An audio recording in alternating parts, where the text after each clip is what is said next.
Hey, I'm sending this out to all the seniors. This should be about 5 minutes anyway. I'm here with Hugo the Ghost here at the Cherry Building. Hopefully COVID free. I only saw Mr. Burgess today and things are coming up. We'll kind of like keep in contact about, again, no assignments, nothing like that. Just want to send this reminder to you that I'm going to remind you guys again next Wednesday. Mr. Strang is still planning on retiring. And I would say starting next Thursday, don't do this any earlier. I'll send you a reminder. You guys need to do for him what you guys did for Miss Brandon.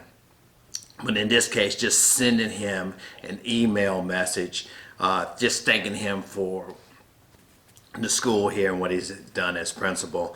That would be it could be short, it could be a little bit long, however you want to do. Please don't, again, you don't need to do anything monetarily for him. I think what you guys did for Miss Brandon, like the juniors, the seniors, and the super seniors especially, was just fantastic and just over the top and great and just very sincere. And I really appreciate that, what kids did for her. So I think I'll send you a reminder about that, okay, as well.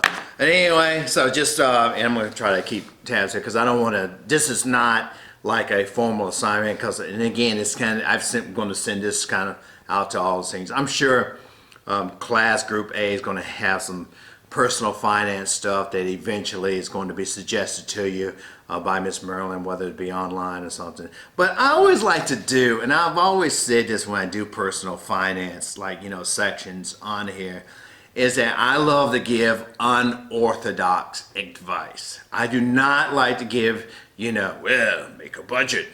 Let's see how much you spend in 1 week, and then kind of like how much your income comes in. Let's look at investments. Let's look at savings. Let's look at interest rates. You can figure all that out. You can figure all that out for sure. And why do you need to be bothered with that in a way at this time? I'm not talking about what the present situation was going on with the COVID, but just your age, even in college, if you're not working full time. I'm not trying to say here that you should just spend in a haphazardous way. But there's a couple of things I'm going to start today, and I have a few more unorthodox kind of recommendations. Some of you guys have heard in my section, one of my main ones of what's going to happen or one of the things to listen to. So, section A, whatever like that, or even section B, people maybe probably not even turn on this video or what's going on and listen to it like that, because you're doing more involved things during this time, because there's so many opportunities for you guys to do stuff during this time. Hopefully you're not turning off your brains, but anyway, just kind of go quickly. My first thing is know yourself, all right, and your situation. I've told you, Mr. Price will tell you how to save money. Your uncle will tell you how to get rich. Everybody around you will be doing better than you. That's the way it may seem, or sometimes it's presented to you, whether it's through commercials, whether it's through what you see on television, YouTube, or some kind of video. Everybody seems to be doing better than you.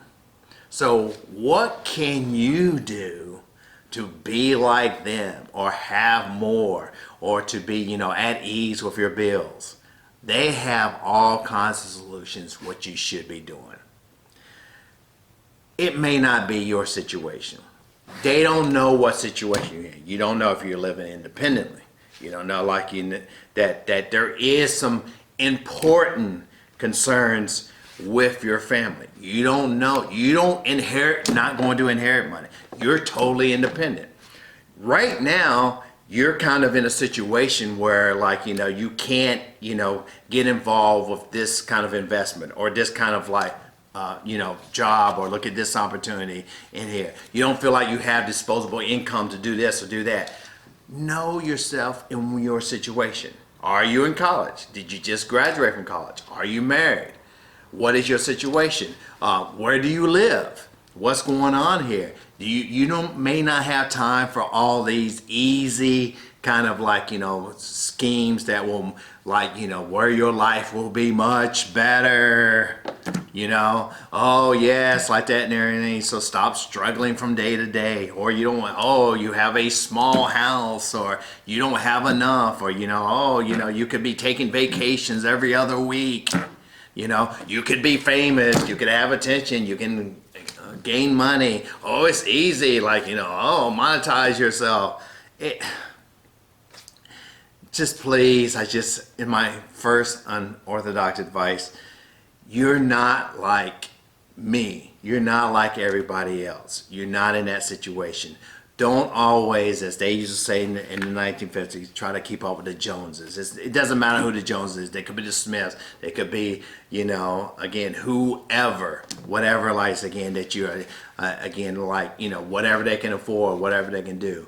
Just be kind of subtle about who you are and with yourself. And financially, you'll be okay if you can psychologically kind of know who you are and be confident in what you're doing yourself. And you can be content and happy. All right? Things, I know we love to have things and do things because that's what makes us happy. It really comes down to the end. It's usually people, friends, family, things that doesn't really cost a lot or like that, that kind of makes us content. A good job, a good family life, friends you can depend on, really, and again, I don't think it's that costly, but it's somehow that we have miserable lives compared to what, maybe somebody wants to tell you or somebody wants to present to you in the media or on, some kind of in comparison, like in there. All right. Second thing is get with a money person. I didn't say a professional. I didn't say a paid person. There is somebody, and this may be you. This may be you. You're a good money person. You kind of keep up your track with your money. You know what you're spending. You've already been doing it. You've already knows good habits. That may be you already. So you're the money person, maybe in your family or the people that's going to be in your future relationships with your spouse or, whoever that you're with. You're the money person. That may be. If not, your brother is, your sister is, your mom or your dad is. Get with them and say, look, I need you to help me with my finances. How do you budget stuff? What do you do? Let me see this. And maybe even, God forbid, you kind of let them handle those things, because usually money people are hardcore people. They know how to budget themselves, and they have saved money and have great credit. All right. I am not a money person. Mr. Price has some bad habits. So again, my wife is a money person. My brother is. So a lot of times, I don't see my money like that, unless I'm on my own accounts, that I don't see my money, so I can be disciplined, so I can have I have some savings right now, so I can have some things to spend like that, that I need, or in case of emergencies like right now.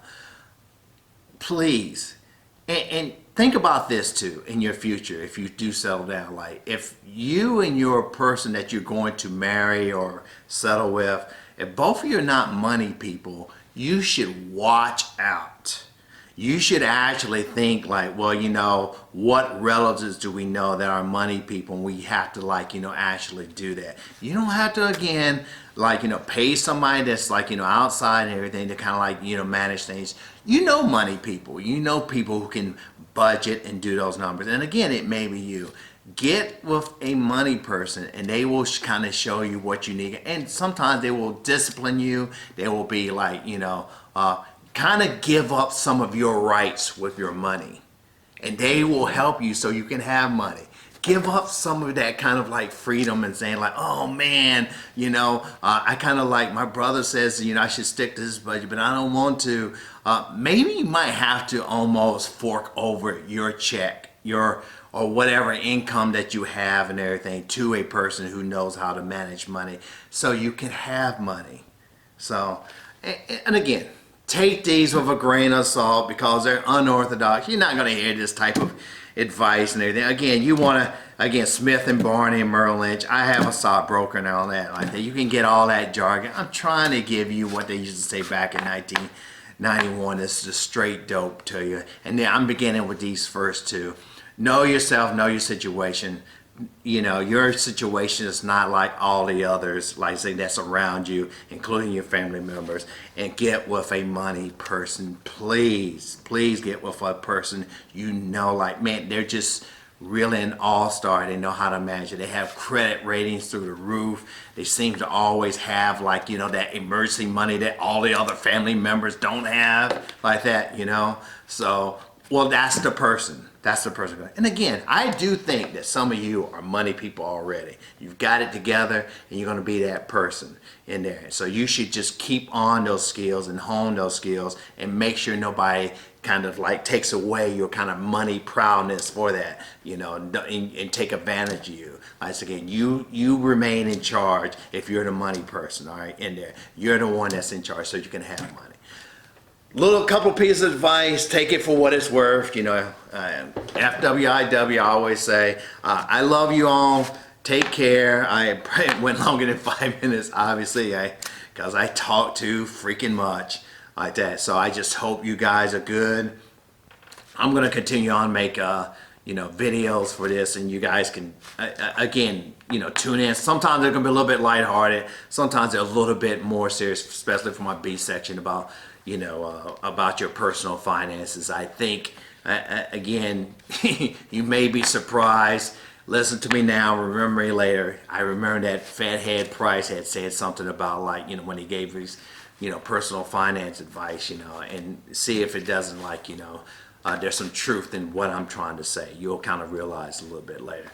You guys take care, be safe. Hopefully, you know, family first. Hope you guys, like, that's taken care of. Don't worry, but there's no assignments. I know you guys are very conscientious right now, but we're just in a different state of that's never been seen before in our history as far as at this time affecting modern economies and you know, our way of life. You guys have a good weekend the best you can. I'm pretty sure you will. Stay positive, you know, and just be that person that's like, hey, you know, we'll get through things, and you know, let's smile. Let's, you know, let's do something or whatever, and be positive for your family. Take care, guys.